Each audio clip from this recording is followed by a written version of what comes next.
뭐 발표문에서 다 살펴봤기 때문에 크게 뭐 더 살펴볼 필요는 없을 것 같고요.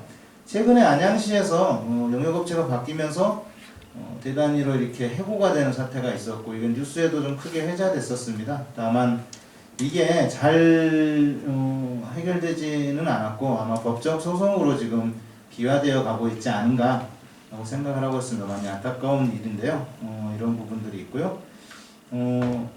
복리후생 부분에서 사실 일자리를 쭉 가지다 보면은 식비나 그 다음에 명절 상여금 같은 뭐 이러한 좀 어떻게 보면은 약간은 좀 뭐라 그럴까요?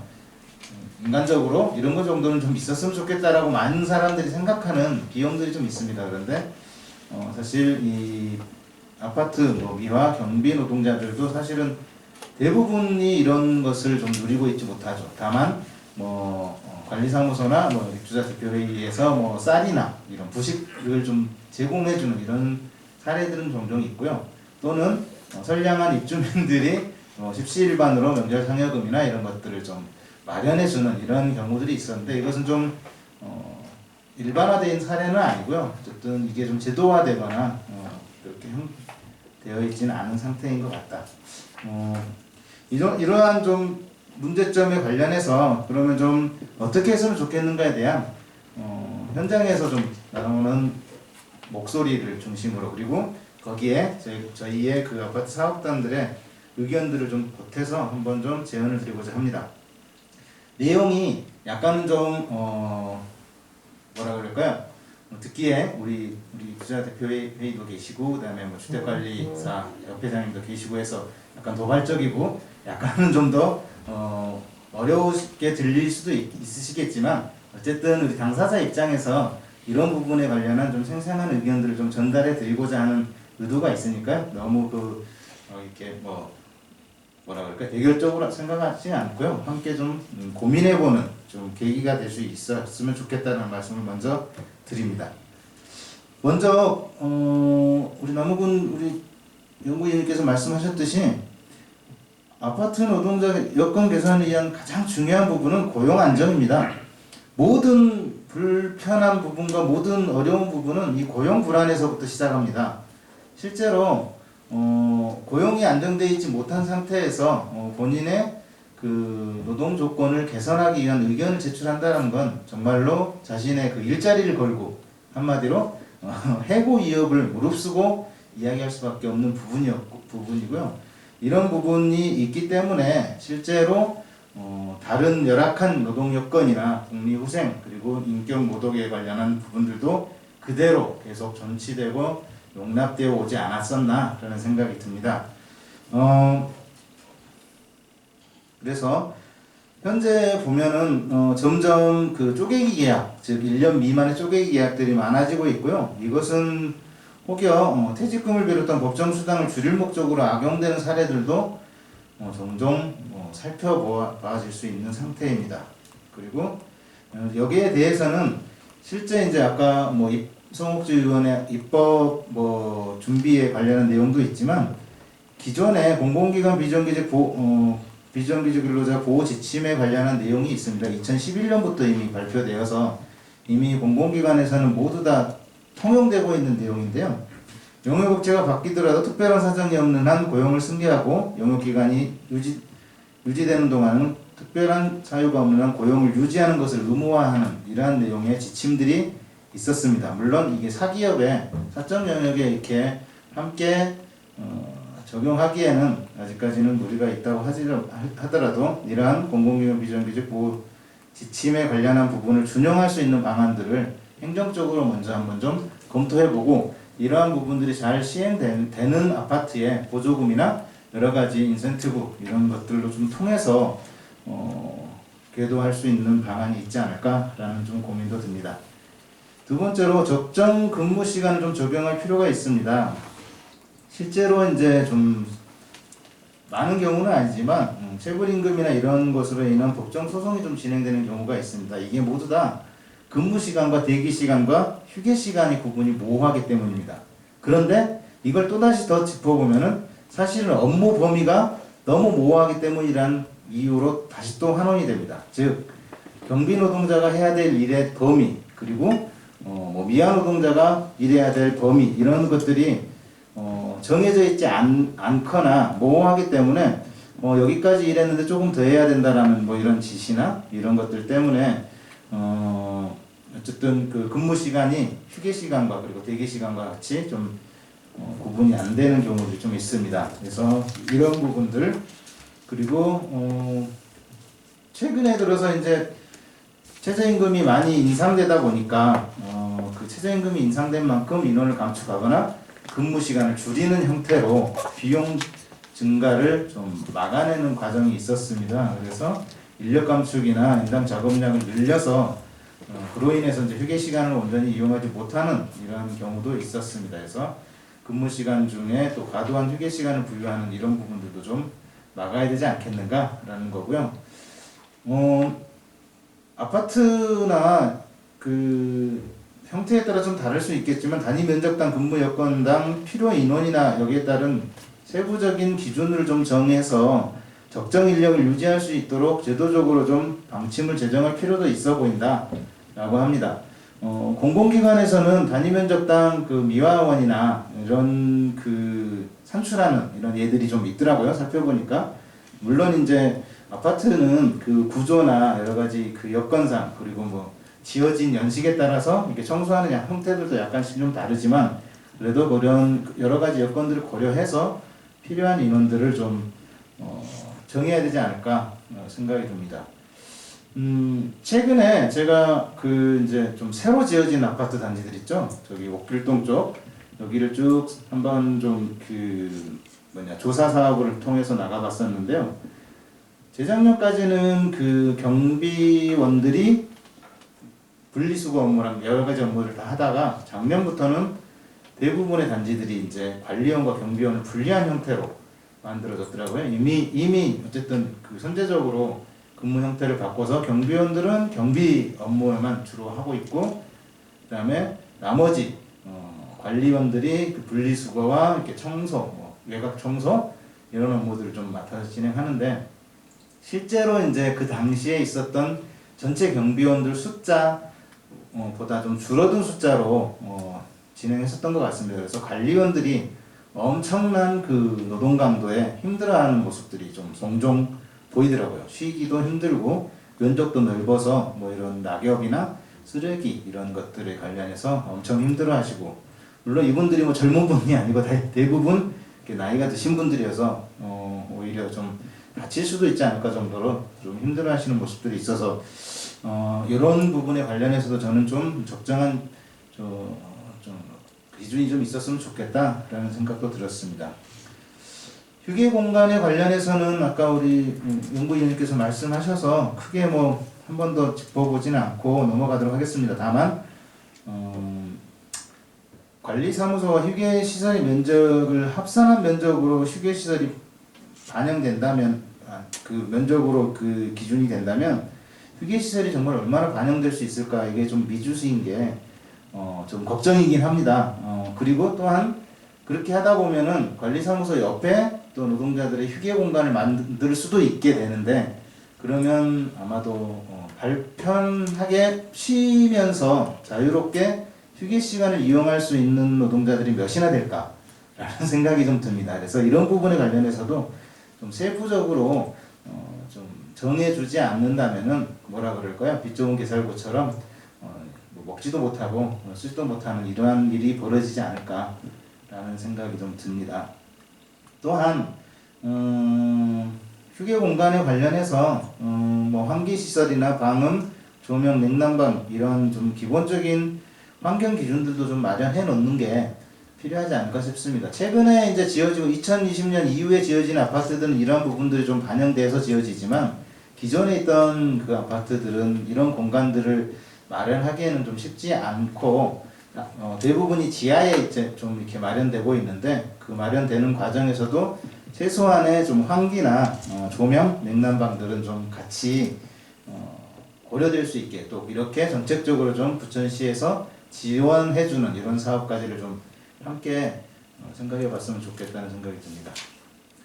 그 다음에 이제 마지막 부분이 될 수도 있는데 이제 경비에 관련한 부분은 제가 이렇게 오타를 냈는데요. 2020년 공동주택법이 좀 개정이 됨에 따라서 좀 시행령으로 업무 범위가 특정되어서 감시단속직에 관련한 내용들이 좀 문제가 된다. 이건 아까 좀 살펴봤으니까 크게 더 이야기하지는 않겠습니다. 다만 어쨌든 감시단속직으로 존속될 수도 있다라는 이야기들이 좀 왕왕 들려요. 가령 외곽 청소, 주차관리, 또 분리수거, 택배관리 등의 이 업무들이 아파트 경비 업무에 포함되고 여기에 포함된 상태를 감시단속직으로 계속 유지할 수도 있다. 뭐 이러한 이야기들이 들리는데 굉장히 우려스러운 부분 중에 하나라고 봅니다. 물론 비용 상승을 막을 수 있는 방법이긴 하겠지만 이것으로 인해서 오히려 노동에 관련한 권리나 노동에 대한 그 강도들은 훨씬 더 심해지고 그럴 수밖에 없을 것 같아서요. 또 다른 여타의 그 감시 단속직과의 그 형평성 문제에도 같이 걸릴 수 있어서 그런 부분들에 대해서는 좀 우리 노동부에서 명확하게 좀 판단을 좀 내려주는 게 좋지 않겠는가라는 의견이 좀 있고요. 다만 감시단속직의 적용제로 인해서 인건비가 상승하고 그러면 입주민들의 비용이 증가로 이어지고 또 이것이 거꾸로 이렇게 고용이 좋아지는 게 아니라 고용을 불안하게 하는 문제로 악순환이 될 수 있기 때문에 비용 증가를 최소화하면서 또한 여러 가지 업무량이 과도하게 증가하지 않는 이런 문제까지를 좀 잘 알 수 있는 여러 가지 형태의 그 근무 형태 변경에 관련한 내용들을 좀 연구하고 개발해서 빠른 시간 안에 이것을 좀 실행할 수 있었으면 좋겠습니다. 당장 10월 달부터 실행이 되고 나면 올 연말 내년 연초까지는 자칫 잘못하면 엄청난 해고의 광풍이 불 수도 모르는 좀 걱정스러운 면이 없지 않아 있습니다. 그래서 우리 부천시든 아니면 우리 노동부든 민간 단체 등 같이 연관해서 좀 서로 머리를 맞대어서 좋은 방향으로 다시 말해서 고용도 안정되고 그 다음에 비용 증감도 크게 있지 않고 뭐 이러한 내용으로 같이 좀 방안을 찾아갈 수 있었으면 좋겠다라는 의견을 드립니다. 아파트 갑질 문제 해소에 관련한 부분이라고 제가 이제 써놨는데요. 이 부분은 대부분의 저도 좀 어떤 방법을 찾을 수 있을까 고민이 많았는데 대부분의 우리 그 노동자들은 그래도 좀 주민들의 인식이 좀 개선됐으면 좋겠다 이런 바람들을 좀 많이 갖더라고요. 처벌이나 뭐 이러한 뭐 사법적인 형태로서의 이렇게 변경이 아니라 그래도 입주민들이 좀 인식을 좀 개선해서 여기도 일하는 사람들, 직장으로서 일하고 있는 사람들이 있음을 좀 알아줬으면 좋겠다라는 말씀들을 많이 하시더라고요. 그에 따라서 제가 제안을 드린다면은 입주민과 또 관리사무소, 아파트 노동자들을 모두를 대상으로 한 좀 노동에 대한 인식 개선에 대한 좀 교육들, 가령 노동인권 교육이나 이런 것들을 좀 의무화하고 아파트 단지 내에 또 노동인권에 관련한 내용의 방송을 좀 주민 방송을 내보낸다거나 안내문들을 좀 배포하고 또는 소식지 등을 좀 배포해서 선정 홍보하면서 이러한 내용들을 차근차근 하나씩 좀 만들어 나가는 사업을 해봤으면 어떨까 라는 생각이 듭니다. 물론 아주 강도가 심하다면은 그런 것들은 좀 미연에 방지하기 위해서 지자체에서 갑질신고센터나 이런 것들을 좀 운영하고 공공기관에서 개입해서 적극적으로 좀 해결할 수 있는 방안도 함께 찾아볼 수 있었으면 좋겠다라는 생각이 듭니다. 여러 가지 좀 제언들에 관련해서 우리 민간 내에서 우리 아파트 주민회나 아니면은 뭐 주택관리사협회 그리고 또 뭐 노동자 뭐 협회 지금 많이 준비하고 있거든요. 협회나 뭐 노동조합에서 이렇게 알아서 해결하면 좋겠는데 제가 보기에는 관에서 공공적인 영역에서 적극적인 개입과 선도적인 행정이 좀 필요하다. 이게 없으면 사실은 성공하기 힘들다라고 저는 좀 강히 말씀을 드립니다. 그래서 우리 부천시 우리 과장님 어디 가셨네 벌써? 네. 그래서 최근에 우리 부천시에서도 공동주택 노동자의 인권 또 오토가 있네요. 제가 바쁘게 써서 인권 증진에 관련한 조례가 제정됨으로써 굉장히 좀 좋은 계기를 마련했습니다만 공동주택 주무부서인 우리 공동주택과에는 아직 이런 인권 증진에 관련한 업무 분장이나 담당자가 현재로서는 좀 없습니다. 그래서 저 뒤에 있지만 어쨌든 이런 좀 부서 내에 담당자나 이런 것들을 좀 배치하고 문제 해결을 위한 예산도 좀 배정하고 했으면 좋겠다라는 좀 생각이 듭니다. 이를 통해서 어쨌든 아까 제가 우려가 된다라고 하는 2021년 10월 21일인가요? 이 법 시행에 따른 경비업법이 아니라 주택관리법이죠. 뭐 그게 따른 문제도 같이 좀 해결할 수 있었으면 좋겠고요. 아울러서 오늘 좀 노동부도 같이 오셨고 하셨으니까 노동부 뭐 그다음에 부천시 그리고 뭐 이렇게 우리 노동단체 그리고 우리 주택관리사협회나 그다음에 우리 입주자 대표자 회의 뭐 이런 부분들 다 같이 모여서 사회적 대화 틀을 좀 부천시가 주도를 해서 좀 만들고 그 안에서 우리 주민이자 입주자이자 또는 노동자 이 모두의 삶이 같이 좀 함께 잘 살펴질 수 있는 그런 구조들을 좀 만들 수 있게 전방위적인 협력 체계를 좀 만들 수 있게 노력을 해줬으면 좋겠다는 제언을 부천시께 꼭 드리고 싶습니다. 네, 이상입니다. 네, 노동자들의 요구사항을 담아서 이야기를 해주신 아파트 노동자 지원사업단 대표로 김성규 회장님 발표해 주신 거 감사드립니다. 네, 저희 오늘 토론의 주제가 어쨌든 함께 어떻게 행복할 것인가인 거잖아요. 함께 행복할 것인가. 그렇기 때문에 그러면 어려움이 있는 것이 어떤 것인지를 찾아내고 그런 것들을 이제 하나하나 개선해 나가는 것. 그 다음에 또 각 주체마다 그러면 이런 것들은 이렇게 됐으면 좋겠다, 이런 것들은 이렇게 좀 됐으면 좋겠다 하는 것들이 하나하나 이제 풀리고 이렇게 나와서 해야 되는 건데요. 서두에도 말씀드렸던 것처럼 이 아파트에서 벌어지는 다양한 이 노사관계나 이런 것들에서의 기존까지의 관행은 사실은 이제 거기 일하는 노동자들에 대한 것들은 거의 배려가 되어 있지 않은 것들이 현실이었던 것은 사실 부인할 수가 없습니다. 아파트라는 거주 형태가 생긴 지 한 40여 년 정도 됐을 것 같아요. 70년대 말 뭐 강남 뭐 이런 데 아파트 막 생기고 부천에서도 뭐 보면 지금 현존하고 있는 가장 오래된 아파트가 사용 승인을 기준으로 보니까 79년 막 이렇던데요. 예.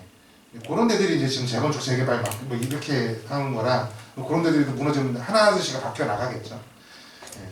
하지만 그 안에서의 과정들은 역시 일하는 사람들은 사실 거의 그림자 같은 형태로 이렇게 치부했었던 것이 이제 좀 드러난 것이고 이것을 해결하려고 하는 의지들이 있다는 것만으로도 저는 고무적이라는 생각이 좀 듭니다. 하지만 이 안에서 일하는 분들의 힘 관계나 이런 것들은 절대적으로 열세 있는 것들이 현실이고 이런 것들을 각 주체들이 서로의 상황을 잘 어떻게 이해하는 것이 좋을지 가장 중요하고 그다음에 공공이 이것들을 어떻게 같이 힘을 붙여서 풀어나갈 것인가 같이 연구하는 게 굉장히 의미 있을 것 같습니다. 실제로 주거의 50% 이상을 공동주택이 차지하고 있다는 것은 이거는 그냥 개별 어떤 흐름이 아니라 하나의 어떤 공공적인 그 국민들의 어떤 삶을 다루는 주요 정책 중에 하나일 수밖에 없는 거거든요. 그래서 그런 의미를 가지고 계속 그 일하는 분들에 대한 것들도 함께 연구해 나갔으면 좋겠다 이런 거고요. 그 안에서 뭐 김성규 회장님은 가장 뭐 여러 가지 뭐 근로 조건이나 이런 것들에 대한 노동 강도나 다 이야기를 하시면 그 중에서도 고용 안정 문제에 대해서 초기에 굉장히 방점을 찍어서 얘기를 해주셨어요. 실제로 이게 굉장히 심각한 것들이 현실인 것 같습니다.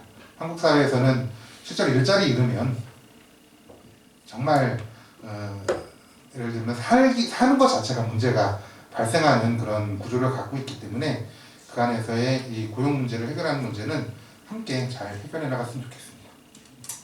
네, 다시 한번 말씀해 주신 김성규 회장님께 박수 부탁드리고요.